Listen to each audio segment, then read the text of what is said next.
Hello, beautiful people. My name is Jordan Sparks. I was the programmer on Kaiju Critters, and I'm just here for some developer commentary. So, before we move on, I'm just going to call out the arachnophobia slider we're looking at right now. I think it was a very important aspect of this type of game to be able to cater to people who are a little less spider enthusiastic than I am. So in that slider, we were able to choose any of those options, and they are carried out throughout the entire game from there on out.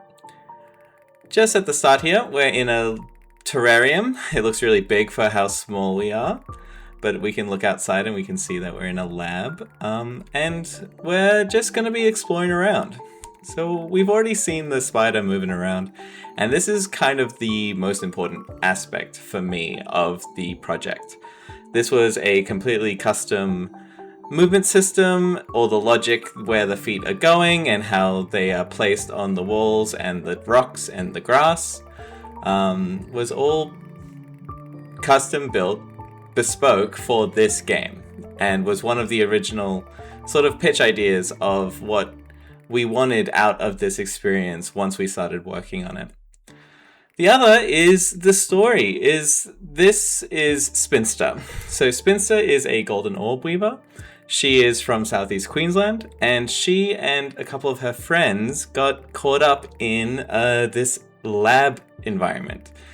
We'll discover a bit more about this environment later on, but the intent of the story is to get a bit of the perspective of the critters that are affected by human science, but also like development and ecological sort of effects.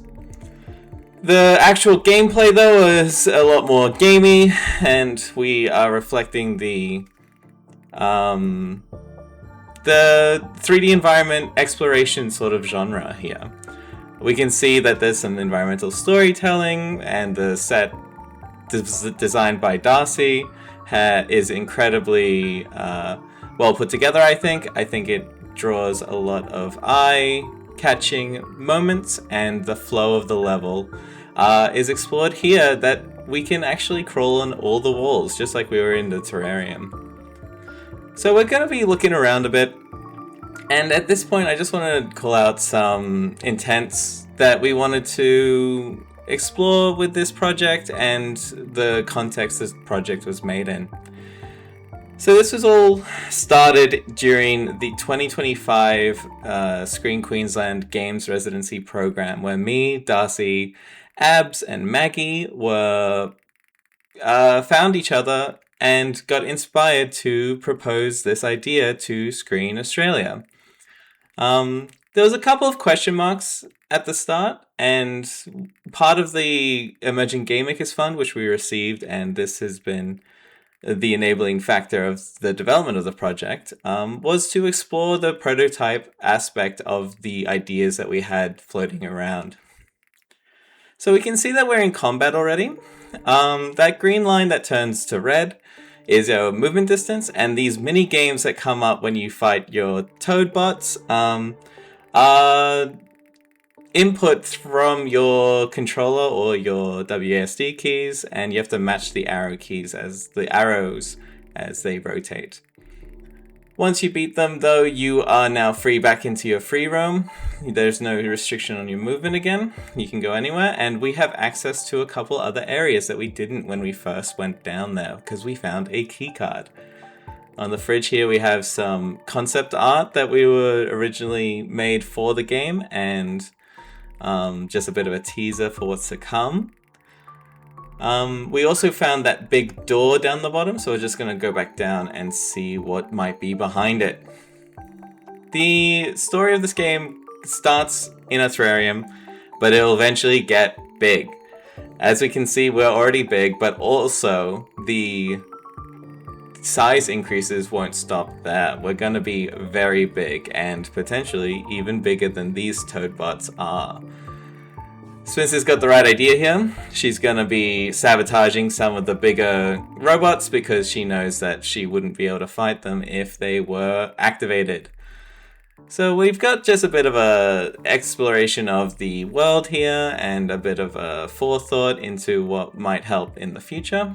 But yeah, the project itself started work in 2025. We did a lot of ideation, we did a lot of playtesting and a lot of experimentation, and this is where we've landed. All of the 3D models are from Abs, and all of the textures for those models are from her as well.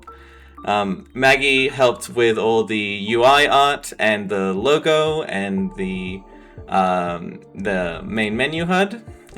We've now just got up to our second battle, and we see that there's another critter up here.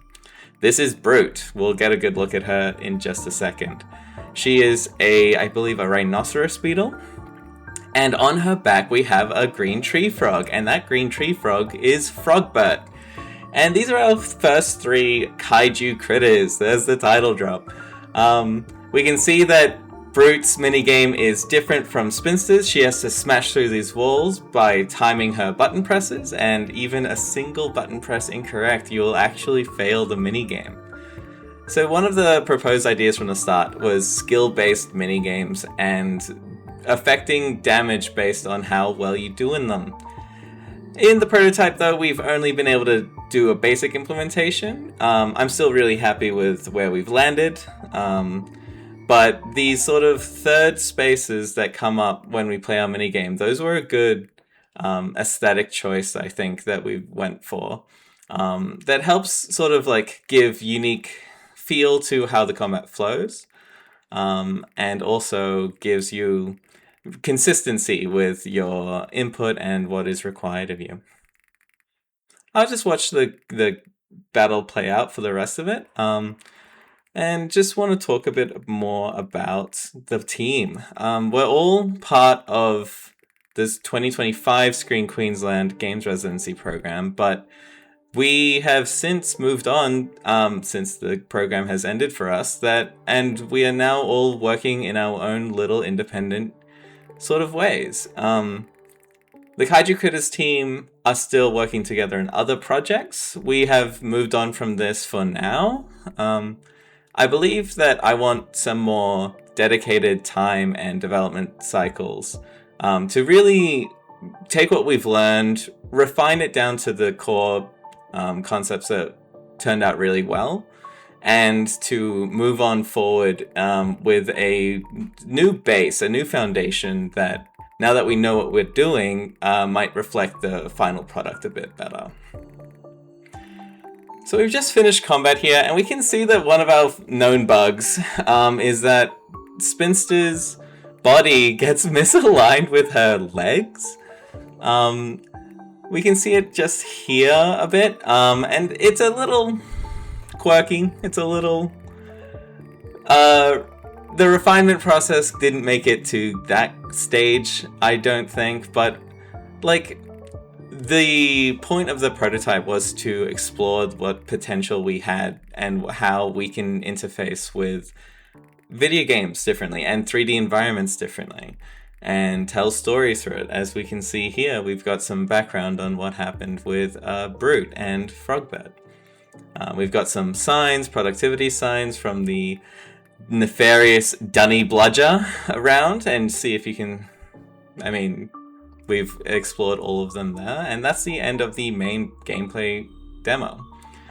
Again, with our arachnophobia slider, every single one of those options is fully integrated into the rest of the scene, but this is one of our teaser scenes that we wanted to include as just a basic prototype of what we see the final vision of Kaiju Critters being. We have here, this is Brisbane. It's a very low poly, very basic block out of it. But this sort of showcases what environments we could be exploring with in the future of the project, and what inspired us from the start to coalesce into a team and to work together and to represent our home in video games.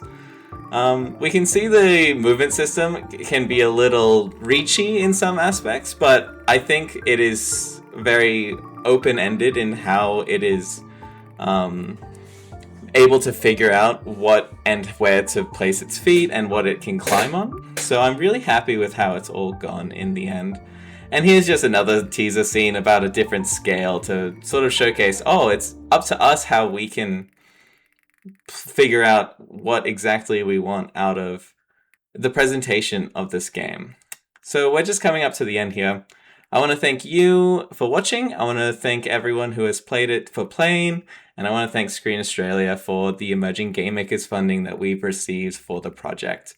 Without it, we couldn't do any of this, really. Thanks for watching. Here's some credits. Wow, there's some credits. And I'll talk to you later. Okay,